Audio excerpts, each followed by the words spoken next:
Hello friends, it's me, and today we're checking out Film Theory. Mario is immortal from the Super Mario movie, from the Film Theorists. Together, let's go! My wild swing for the fences theory here is that this Super Mario movie is gonna be a musical. Yeah! Nailed it. Fun fact, that song Peaches, yeah, that thing is now eligible for the Best Original Song Oscar. Academy Award-winning songwriter King Koopa has a nice ring to it, doesn't it? Hello, Internet! It's me, Film Theory. Hello Internet! Welcome to Film Theory! It's me, Film Theory! Show that definitely beat the obstacle course on the first try. So, the Super Mario Brothers movie came out, and let me just say it was a blast. Was it high cinema? Kino, as the kids online say? No, obviously not. The pacing was a bit uneven, the random 80s pop song inserts just didn't work, and Peach's motivations for taking Mario with her on the adventure were weaker than a stack of Goombas. But darn it, if I didn't have a smile plastered across my face the second the GameCube jingle played as a cell phone ringtone, or when the brothers platformed their way through a 2D construction site, or when the DK rap kicked into high gear during Donkey Kong's WrestleMania entrance. So awesome. On that topic though, that was probably my biggest complaint about the movie. The creator of the DK rap isn't credited. Yeah, while all the other songs have their writers and musicians properly credited, the DK rap is just from Donkey Kong 64. Real classy there, Universal. I mean, I know Seth Rogen said, objectively, one of the worst rap songs of all time. but that doesn't mean that the man behind this masterpiece, epic game composer Grant Kirkhope, should be Hi Grant Kirkhope, hi! overlooked. Artists deserve to be credited for their hard work, and that includes the DK rap, no matter what Seth Rogen thinks about it. And the snub was obviously enough to upset Grant, so here's what I propose, loyal theorists. Let's work together to change the Mario movie. If you have yourself a Twitter account, go and use that toxic platform to do some good today. Tweet at Universal, or specifically at Universal Pics, P-I-C-S, asking them to change the credits in the digital release of the Mario movie to include all the proper credits for the writers and performers of the DK rap. And make sure you use the hashtag #SaveTheDKRap so we can get this puppy trending. If it gets enough attention, if media outlets and YouTubers and streamers start making enough noise with this story, maybe Grant and everyone else who worked Oh my gosh! Ludwig! Markiplier! Wow.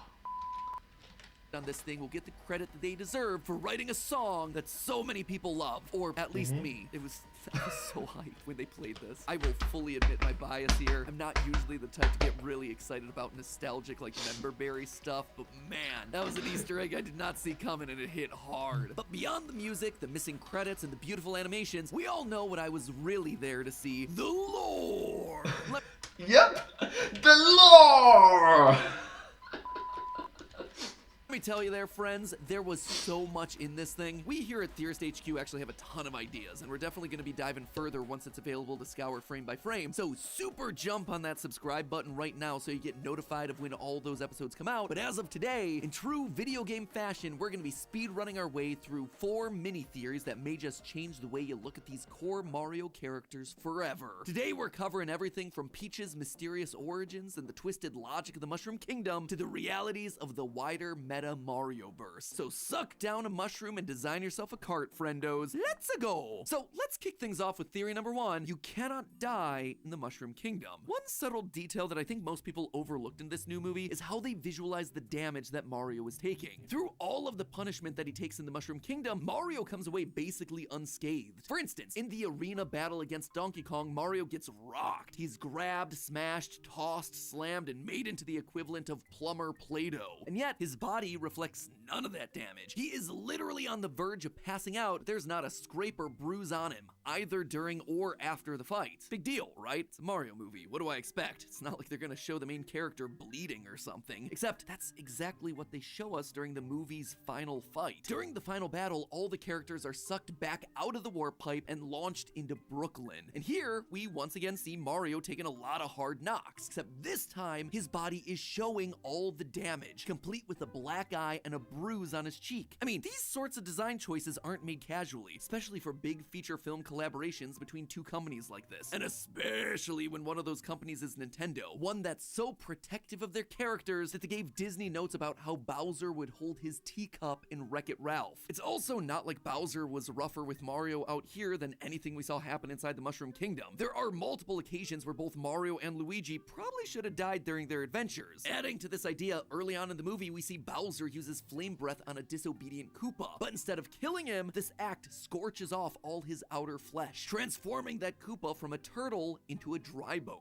What this tells us is that people's biology seem to act differently across the different worlds or kingdoms of the Mario universe, and that, for whatever reason, the Mushroom Kingdom is one where your spirit or living self is somehow contained within the bones of your body. What? Oh man, that makes a very good point. Like different worlds, maybe different laws of physics. Maybe. This tells me is that in the final act of the movie, as Luigi is lowered down into the pit of lava and nearly burns to death, what really would have happened if that scene had continued would have been him turning into a living skeleton rather than immediate and permanent death. Still a downgrade from fleshy human status for sure, but hey, at least it's not death.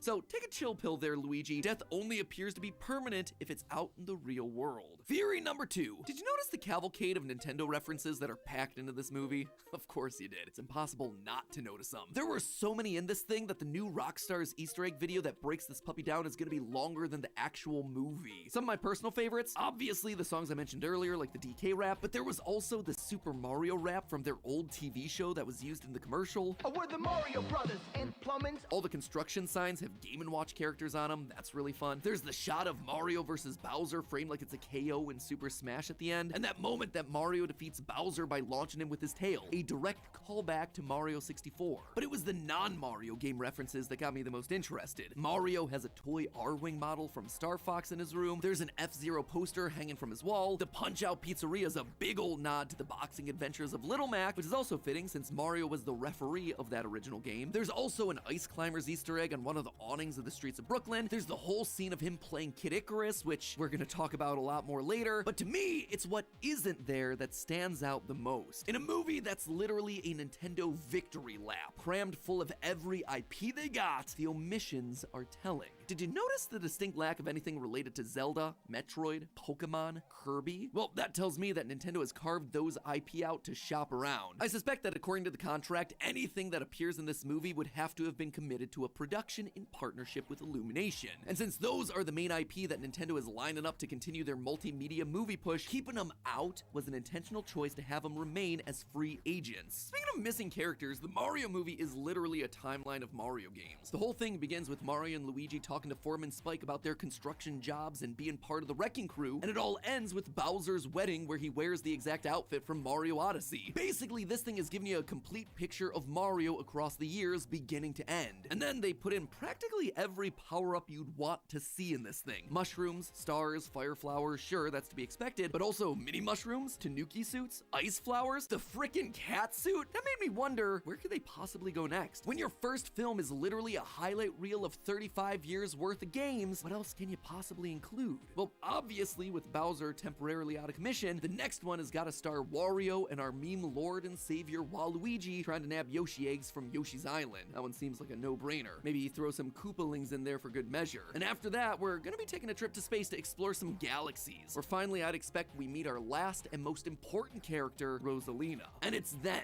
in the proposed third movie of this trilogy, where we'll be revealed Peach's origins. Which then brings us to theory number 3, Peach is a star. During a scene in Act 2, as Mario, Peach, and Toad are on their way to try and recruit the Kong army against Bowser's invasion, the trio spend a night in a field full of fire flowers. Mario and Peach use the opportunity to do some character development, telling each other and the audience about their backstories and motivations. And it's here that Peach reveals that she doesn't know where she's from. I just like it that the moment was so heartwarming and so relatable to the audience that's watching it. So thank you so much to the team behind this video. You guys make a very important decision in the movie, so thank you so much. Thank you.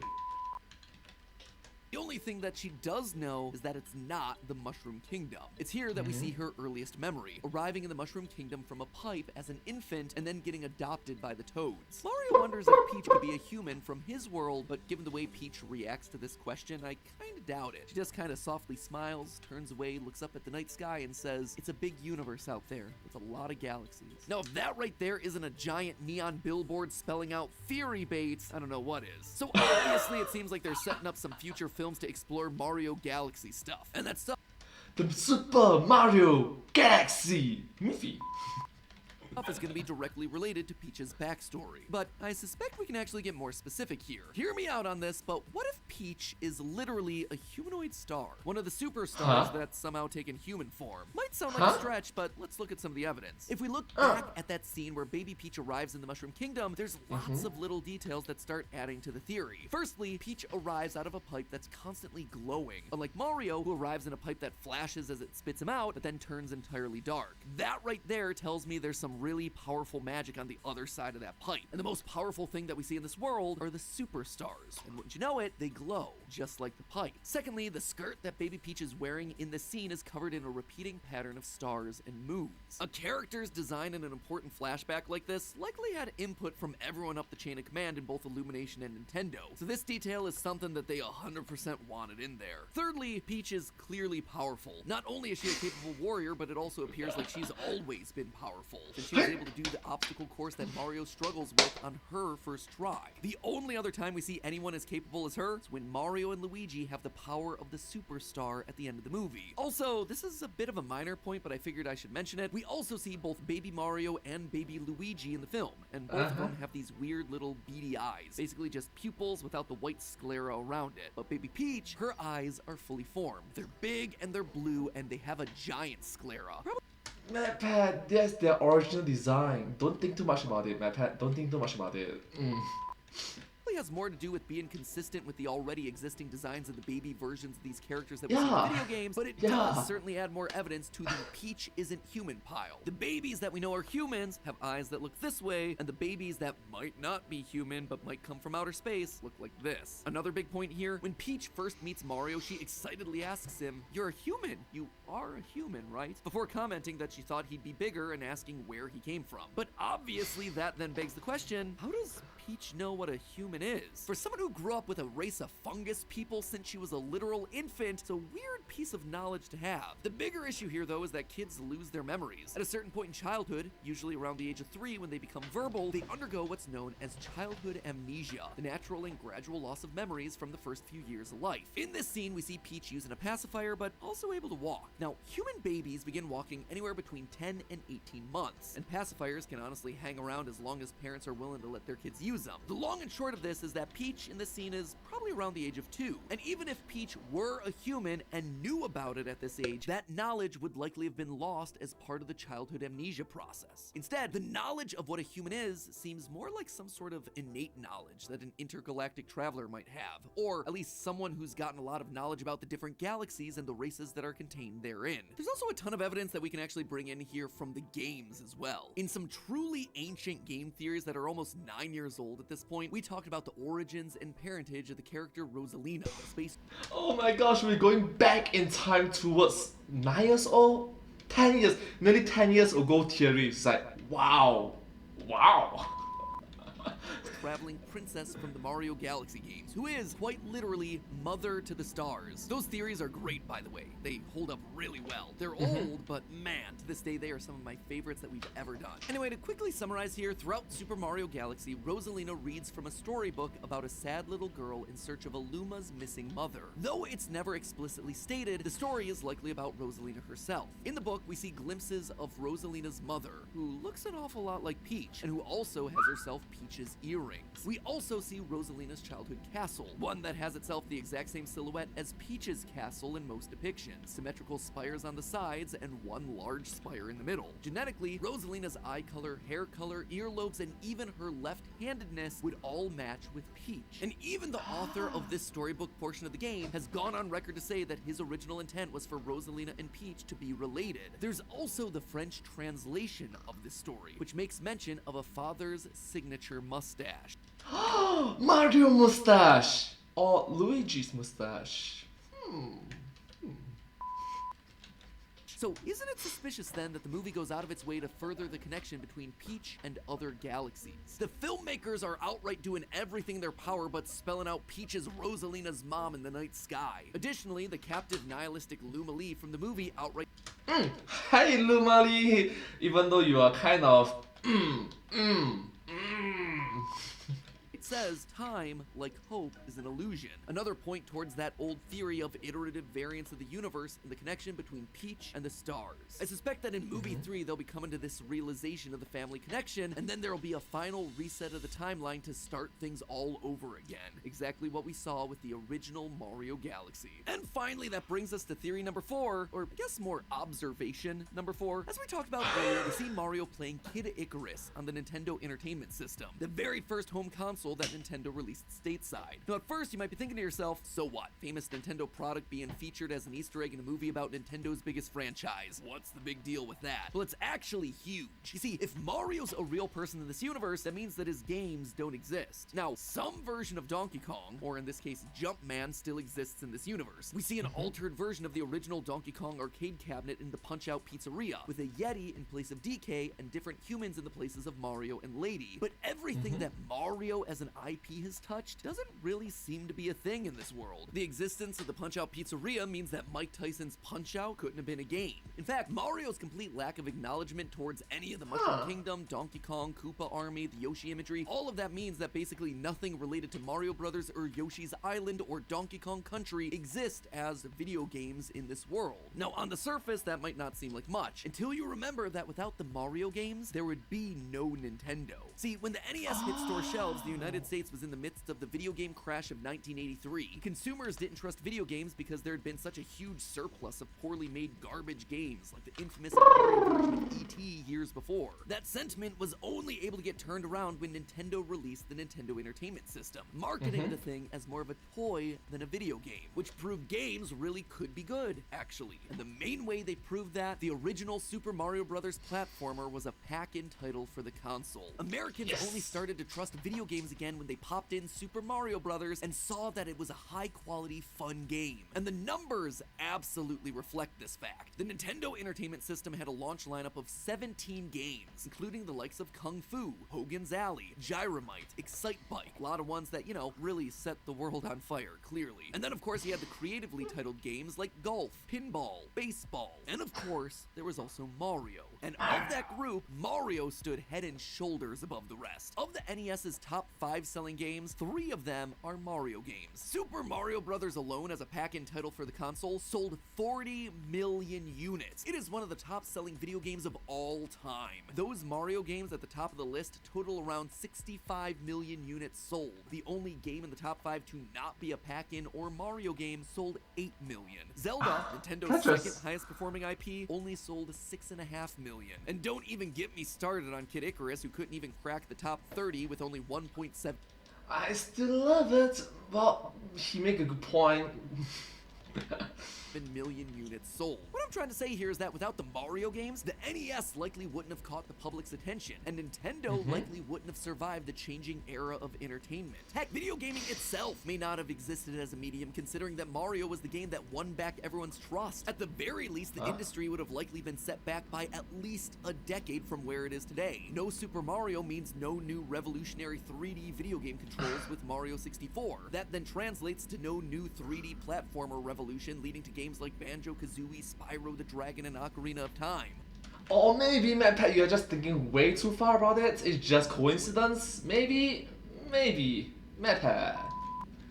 No Mario Kart, no Super Smash Bros., completely omitting 2 of the most impactful and highest-selling video game franchises of all time. And the lackluster growth of video games would probably also translate to differences in the Sony PlayStation and Xbox. And all of this is without even touching all the ancillary businesses like the CGI tech, all the amazing lighters and shaders and game engines that have been built off the backs of gaming. And all of that gaming off the back of Mario. With Mario being a real guy in this world instead of a video game character, it means that one of the other Nintendo Nintendo IPs had to have been the one that spearheaded the revival of video gaming as we know it. And based on the fact that Mario has F-Zero posters and Star Fox replicas, but no Triforce merch, no Kirby plushie, no Samus calendar, it means that none of them were made into games in this universe either. In short, what we're seeing in the Mario movie is a timeline where Kid Icarus was the killer app for Nintendo's rebirth of gaming. All its vertical platforming, all its eggplants, all of this.